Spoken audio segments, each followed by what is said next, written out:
رهبت دا یری ته ویل کیږي. ګوره عربي چې دی نو انتهایی خوږه ژبه ده، انتهایی، او ډېر په هغې کې دی نو خوند دی. د عربي یو کتاب ما کتو، په هغې کې یو ټکی رالی اصابني الذعر. نو ما دا زور ټکی راواړو، ما چې د دې څه مطلب دی. هغه د زور ټکی چې ما کتو زال عین را، نو په هغې کې دیارلس ټکي ما ته نور ملاو شو، او د هغې ټولو معنا وه یره، الخوف والرهبة والذعر والجزع والفزع والهلع، ډېر شی چې کوم دی نو دا الفاظ پکې رال. خو ګوره عربي چې کوم دی نو د هغې سره مینه پکار ده. نبي علیه السلام فرمایي د عربو سره مینه کوئ، د عربۍ سره مینه کوئ، د درې وجو نه، ځکه چې قرآن په عربۍ ژبه کې دی. نبی علیه السلام فرمایي زه عربي یم او د جنتیانو ژبه به صحیح هغه به عربي.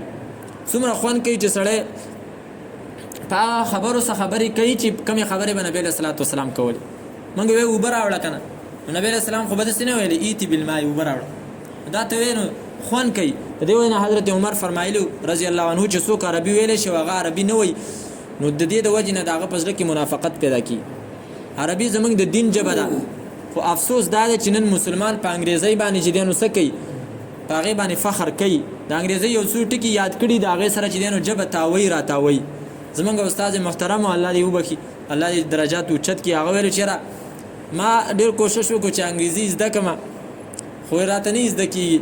نو موږ ویل ولې نه زده کېږي؟ ویل اصل کې زما ژبه په عربۍ باندې او زما خوله په عربۍ باندې سیده عادت شوې ده، او ټول عمر مې په دې کې تېر شو. اوس دا ژبه چې دی نو کږه عادت کومه، اوس چې دی نو خوله مې کږه نه عادت کېږي، هغسې مې یو ځل سیده عادت شوې ده. نو زمونږ ژبه چې کوم دی نو هغه سیده ده. دا نه یو چې موږ د انګریزۍ نه خلاف یو، صحیح ده، موږ الحمدلله خپله ما انګریزي ویلی شو. و انګریزي چې کوم دی نو د انګریزۍ تر حده پورې د ژبې د حده پورې زده کړه، دې کې څه دغه نشته څنګه چې اردو ده، پښتو ده، فارسي ده، نورې ژبې دې زده کړه که نه، دا خو څه دغه نه. خو د انګریز کلچر هغه مخ پلوه. بله خبره دا ده زمونږ پښتو چې کوم دی که نه، پښتو خالصه پښتو، د پښتو چې کوم ذات دی که نه، د پښتو د هغې سره دین تړلی دی. اسلام دا قدرتي کار دی.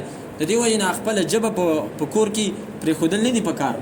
ځینې خلک یې هغه خپله ژبه چې کوم دی نو صحیح هغه پرېږدي، خپله ژبه نه دي پرېښودل په کار، خصوصا بیا چې د کومو خلکو هغه معاشره کې د هغه د ژبې سره اسلام تړلی دی. لکه اوس موږ باجوړیان یو، الحمدلله زمونږ په باجوړ کې چې کوم دی نو کافر خو ما چېرته نه لیدلی استاد، نه به یې که نه، ټول الحمدلله مسلمانان دي. و پښتو زمونږ داسې ژبه ده چې دې کې زمونږ ثقافت دا چې کوم لباس دی او کوم شکل دی دا ټول اسلامي دی. نو موږ که ژبه پرېښودله، انګریزي خپله کړله، نو د دې سره زمونږ ثقافت به هم لاړ شي، د هغې سره زمونږ ټول دین لاړی، ځکه دې سره زمونږ دین تړلی شوی دی. نو دا ژبې چې دی نو خپلې نه دي پرېښودل په کار. ځینې خلک دلته راشي هلته چې کوم دی نو په کلي کې نشته وایي، دلته بیا وایي نشته.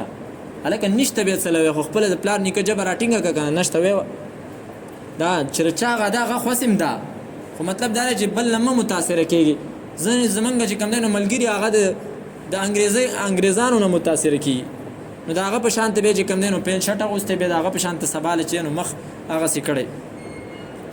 نو به هر حال د عربۍ سره مینه پیدا کوي. خپل بچي چې کوم دی نو هغه عربۍ ته کېنوي. الحمدلله ما خالص عربي چې نو 2 کاله